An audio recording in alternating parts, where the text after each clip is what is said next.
so here's what we're going to cover this morning or this afternoon. Homelessness in our community, what we know. We won't go deep into the data, but we do have some to share today. We'll talk about what our homeless response system is, where it's been and where it is now and where it's going soon, and our accomplishments so far. So we have a few kind of basic truths that we use to guide our work as a system of care serving people experiencing homelessness. One is that housing instability and homelessness can happen to anyone. The people that we encounter in the system come from all walks of life. The stories that we have brought them to us are as individual and unique as each of the people that we encounter. Two is our homelessness is a regional challenge. So homelessness is a systemic problem. Most of our systems function regionally. Our housing market is regional, our labor market is regional, and therefore our homeless response needs to also be regional. Collaboration and partnership are essential. None of us can do it by ourselves. It really does take a village. And housing is what ends homelessness. And we use a housing first approach. And it's been shown time and time again across the country, but also here in Washington County, that housing is what ends homelessness. And again, you know, each story, each individual that we encounter has come from a different place. The one common denominator really is that they lack housing.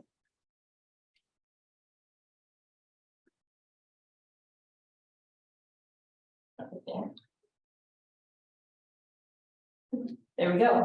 So how do we measure homelessness in our community? There are many ways. One way is what's called the point-in-time count. The point-in-time count is an annual census of sheltered and unsheltered individuals. It is a snapshot. And really, we know it's an undercount. We cannot possibly get everywhere in a single point in time, but essentially what it tells us is on any given day in our community, how many people might we encounter on our streets or in our shelters. And as you can see from the chart, our homeless population, we had a peak at the tail end of the Great Recession was when our homeless population was at its highest. We had been slowly declining, and then we saw a little bit of an increase again going into the pandemic as our housing crisis became more and more intense. But what's most interesting from a systems perspective is that last year in 2022, for the first time ever, our sheltered count was actually greater than our unsheltered count. Yeah, thank you. I think so too. So what is our homeless response system? What makes it up? So first, you know, thinking about homelessness as a continuum, we have street outreach. There are folks that are out. Some of them may have been out for a long time. And we have street outreach programs, partners that go out into the community that are finding them, engaging with them, working with them to find their way back in. And one of the steps to coming in from outside is emergency shelter. And our emergency shelter system is comprised of a combination of program types. So we have winter shelter. It is most important to bring people in during the winter when it's cold. We don't always have the ability to provide the same capacity year round, but we do prioritize making sure people are inside when it's wet and cold and dangerous to be outside. And we also have year-round shelter, so that shelter that is open all year long. Both of those two program types are enrollment-based, so someone comes in and they can stay for the duration of as long as they need to, as long as the programs are open. And then we have bridge shelter or transitional housing. Those are longer term. Yes. stand over there so that people on Zoom can see the cameras on that side. Okay, sorry, I'm just trying to. It's right there facing that way. Okay. There, It's on the other side of the screen. There you go. there we go. Helping out the next presenter so they know where to stand. So our one of our other shelter types is bridge housing or bridge shelter or transitional housing, and that is generally for folks who are engaging in a housing program but need a place to stay until they actually find housing. Those are longer term. And then inclement weather. So we have surge capacity when it is either dangerously cold, dangerously hot, smoke events, anytime it's really unhealthy and unsafe for people to be outside at all, then we have a no turn away policy. In terms of getting folks from, I should pause for 1 second and just make it really clear that in all of those program types, people are still considered homeless. So anyone who is in emergency shelter of any type is still considered homeless. And then when we start talking about people leaving exiting homelessness, we're talking about housing. And so we have some different kinds of program types, that get, so we have rapid rehousing. Those are short to intermediate term programs. So folks that their homelessness is primarily an economic problem. Once they've experienced some stability, they're likely to be able to sustain housing on their own. Then permanent housing, which is more long-term or permanent subsidies that kind of bridge the gap between, for example, a fixed income and housing costs, and permanent supportive housing, which is focused for folks who have a disability of some type, have experienced long-term chronic homelessness, or have higher level support services needs. And so that's housing that is paired with permanent services. Services are available in rapid housing and permanent housing as well, but they're considered transitional. The assumption is that people won't need that level of support forever. And in order to get folks to access all of those things, we operate what's called a coordinated entry. And one of the key kind of assumptions behind coordinated entry is that people should not and do not go through a gauntlet of service types to get into housing.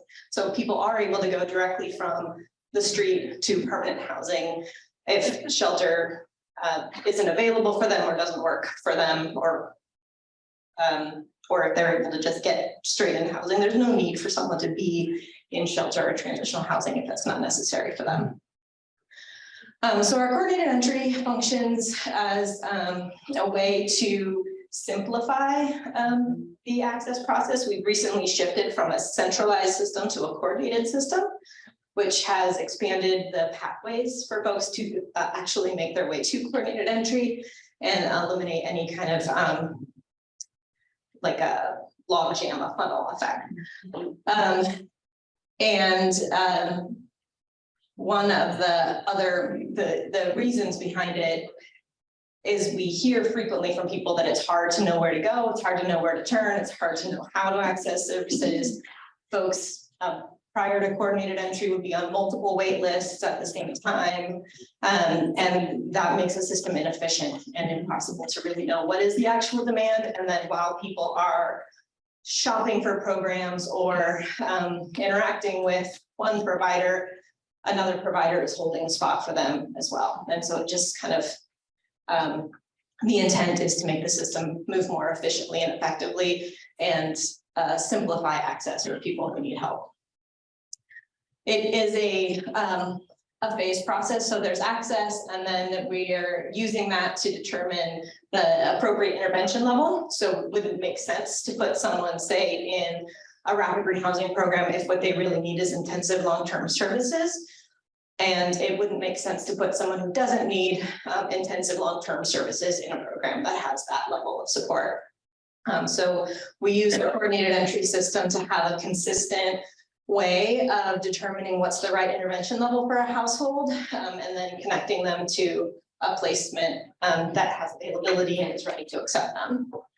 And then there's a housing navigation period. A lot of the folks that we're serving in the home services system have credit or rental history barriers that make it more difficult for them to compete in the housing market. And so we have housing navigation supports. And then once folks are in housing, there are ongoing support services to help them maintain that stability long term. So where do folks that are coming into our programs coming from? Most are coming from homeless situations. Again, that is a place not meant for human habitation or an emergency shelter program, something that is by nature short-term and meant for not housing. And then we have a small percentage that come from institutional settings. That can be hospital, a corrections facility, treatment of some sort, any of those types of institutional settings. And then at-risk locations, so that's people who are maybe doubled up or are at imminent risk of homelessness, and there's a very clear HUD definition of what exactly that means. That is not necessarily the same as how many people might consider someone who is at risk of homelessness. And then we're still working on getting all of our partners to be very clear and consistent in their data entry. So we still have 11% that are unaccounted for. Do we ask questions during this or after? After, at the Thank end. Thank you. So before 2000, our 2020, sorry, before 2000 was a really long time ago, a completely different story. But pre-2020, we had very limited resources. There would occasionally be a new investment in the system that would allow us to expand capacity, but for the most part, capacity stayed relatively flat while demand increased. We had no year-round shelters for adults experiencing homelessness. We had a family shelter network that served about 65 households at a time. And then domestic violence shelter for folks that were fleeing domestic violence, and that included some single adult beds, but for the most part, no year-round shelter for adults. And then just with the minimal new resources coming in every year, and considering that most of our housing programs are kind of longer term, there's not openings would be coming available through attrition only, right? So if you think about it like a school, you're not graduating a class at a time, you're graduating, a handful of students at a time, and before you know it, your school is overflowing. And so that led to long wait lists and long waits for people to access housing. So then what happened is the supportive housing services measure the supportive housing, Metro Housing Bond came first, which increased our supply of affordable housing units. So increased our housing stock, which helped loosen up the market, is helping now to loosen up the market. And then in addition to that, we had the supportive housing services measure, and that came in May of 2020. And it passed with 58% support, which is pretty phenomenal. And it was built and championed by a broad coalition of folks, really kind of going back to that concept of it takes a village. Homelessness is an issue that impacts the entire community, and it does take the entire community together to solve it. And we are building that system now and scaling to achieve functional zero. Functional zero means homelessness is rare, brief, and non-recurring. So what have we done with that? So we have outreach providers. We started to build an increased outreach system with immediate COVID response funds. And then we were able to sustain and expand that with SHS funds when those became available. And so now we have 10 different outreach organizations that are engaging with unsheltered individuals countywide. Hillsboro is served by Open Door and Project Homeless Connect specifically. And then we have Home Plate and IRCO, which is the Immigrant Refugee Coalition of Oregon, and they serve specific populations countywide. our shelter capacity has increased tremendously. If you remember back a few slides ago to our point in time count data, this is why. We have more shelter beds, we're able to shelter more people, we have more people inside than outside. And then this is what has happened to our housing system capacity with the SHS. Yeah, pretty dramatic and very exciting. So we're able to actually move people through our outreach and shelter programs in a way we were not able to prior to 2020. And with this growth and the development of our system, we have now 30 different provider partners, including population-specific partners. We have partners that serve specifically youth, specifically elder communities, culturally specific organizations, a really robust network of providers that bring different kinds of expertise that make our system richer and more effective overall. And in that time, we've added 72 new housing workers. I think that number is probably higher now than when these slides were created. We have city, state, and regional partners like the City of Hillsboro. Some of the examples like the Conestoga huts, lots of work done in collaboration with our city, state, and other regional partners, and aligning with other federal programs as well. So VA, Medicare, SNAP and TANF, all of those kinds of emergency programs, we work really hard to align and make sure that we're working together towards our common goal. And we work with existing systems of care locally as well, having liaisons embedded in 5 of our health and human services programs to make sure that we're making, we know that people access systems based on what their primary concern is, but oftentimes because humans are complex and dynamic, there's hardly ever just one thing needed at a time. So we work together to make sure that wherever people go, they find their way to get their needs met. And our outcomes, so we have continued development of our system capacity to respond to our unmet community need. We're still building. So far this year, we've in 2022 sheltered more than 900 households, and in 2022, 1,300 households transitioned out of homelessness into housing.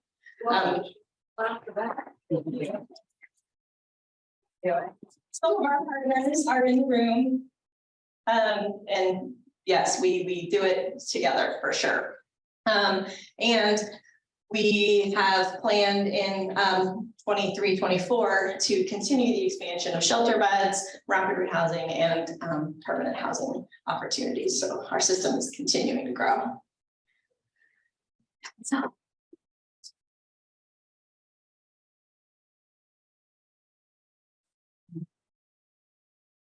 All right, thank you.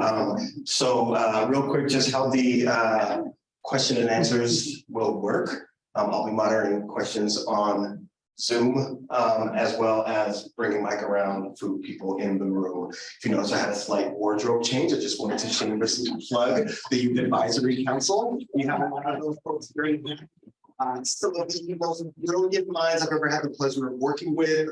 They're 9th through 12th graders that are working together to make our community just a better place for everybody. And one of these subcommittees there is about youth and homelessness. And here today. So just wanted to shout that out. And I see we have a question here, and then I'll get to the question in the chat shortly after.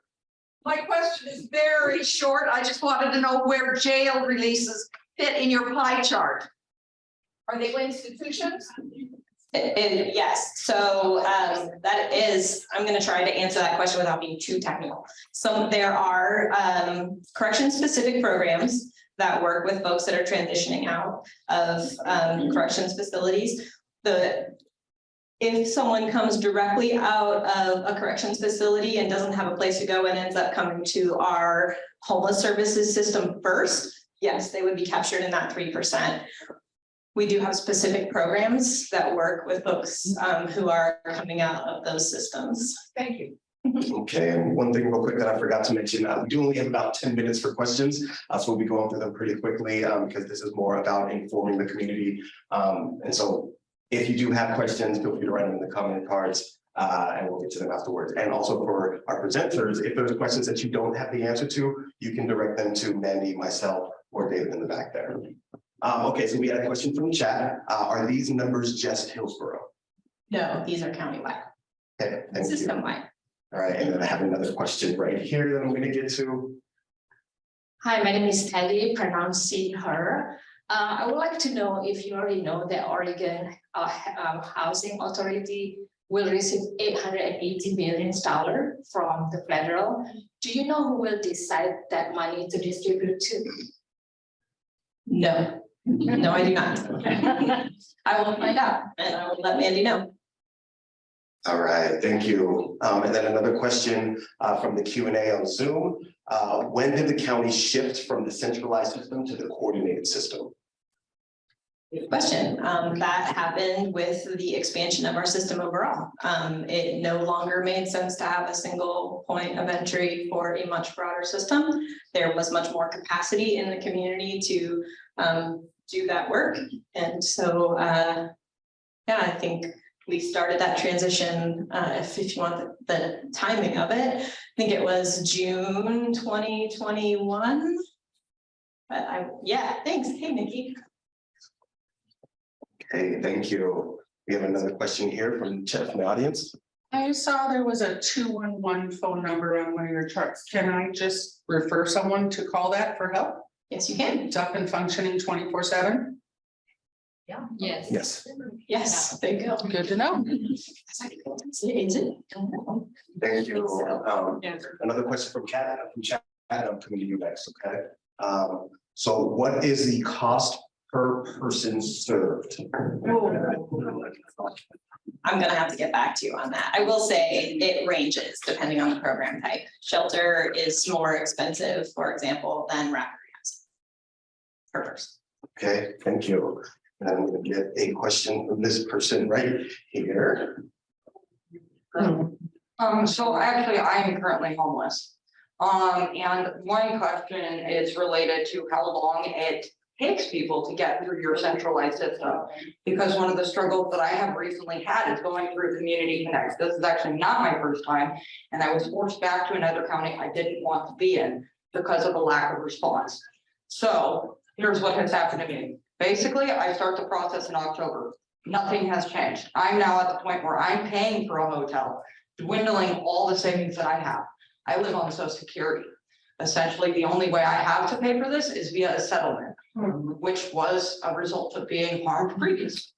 So my, biggest question here is what options does somebody have if the county is not able to assist them because there's not enough support, there's not enough resources?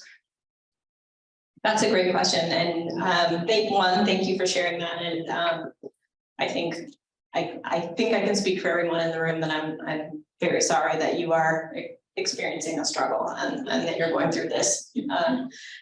And the answer is there's really not much more we can do as we wait for the system to continue to build.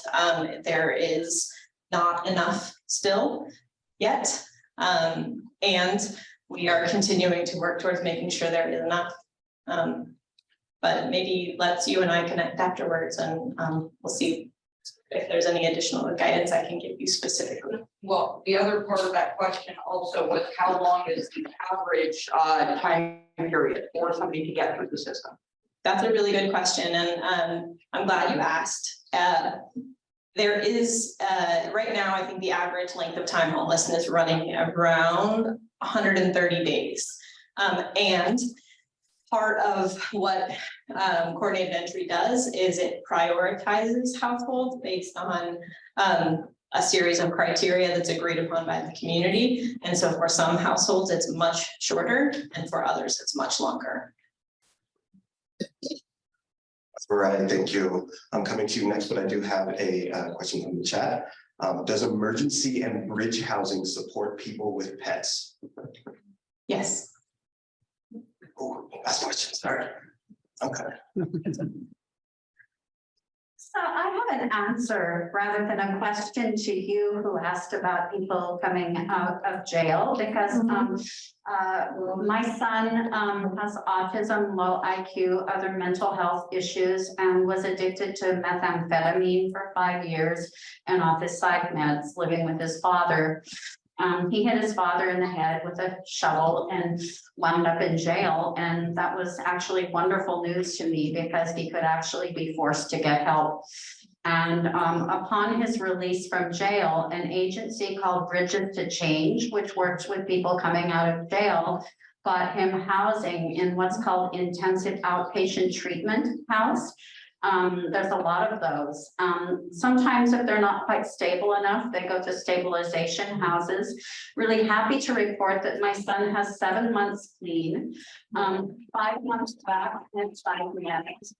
And he's, you know, working it a day at a time, even despite his intellectual challenges. And so I also sadly have been told by the police CIT officers, crisis intervention team, that less than 2 or 3% of those coming out of jail take advantage of those services. And with that, Thank you for sharing your story with us. Thank you. I have another question from chat, and then we'll probably take a couple more. So do the rental assistance programs that are contracted to work with several mental health agencies ever coordinate / partner with community action or community action or the like to help get candidates transitioned from rental assistance programs to permanent PBV or other type vouchers? Can you explain what PBV is? Sure. So PBV is a project-based voucher. And those are actually operated through the Housing Authority. And I guess what I will say is that there is a lot of collaboration among the partners. And what sounds like that question is about what's called a move-on strategy. Yeah, that is one of the kind of components of the coordinated entry is what's called a phase 4 assessment, and it's in process of being built out. Did I answer that question? I wasn't listening. I'm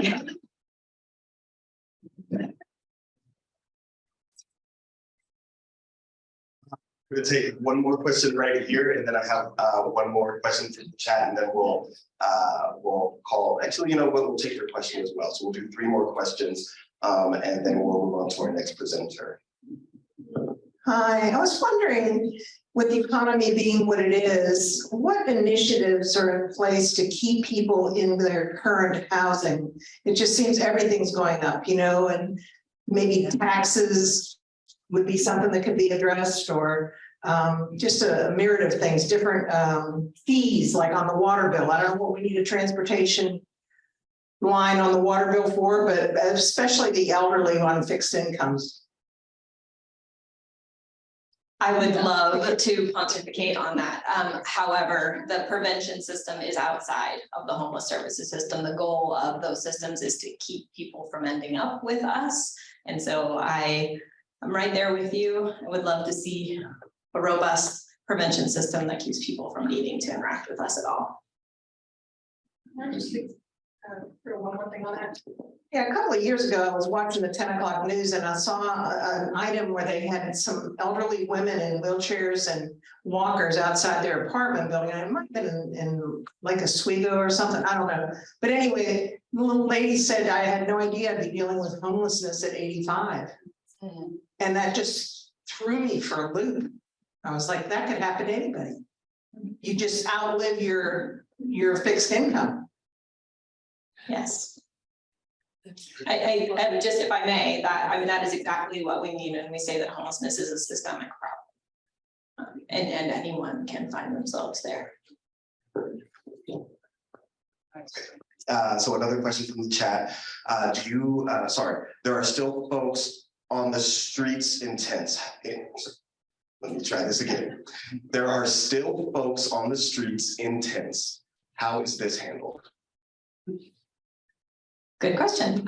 So our outreach providers are out engaging with those folks, working with them to come into shelter. We are expanding shelter capacity to continually move more people from outside to inside, and working on our housing programs to get people to move from those emergency shelters into permanent housing so that we don't have people stuck.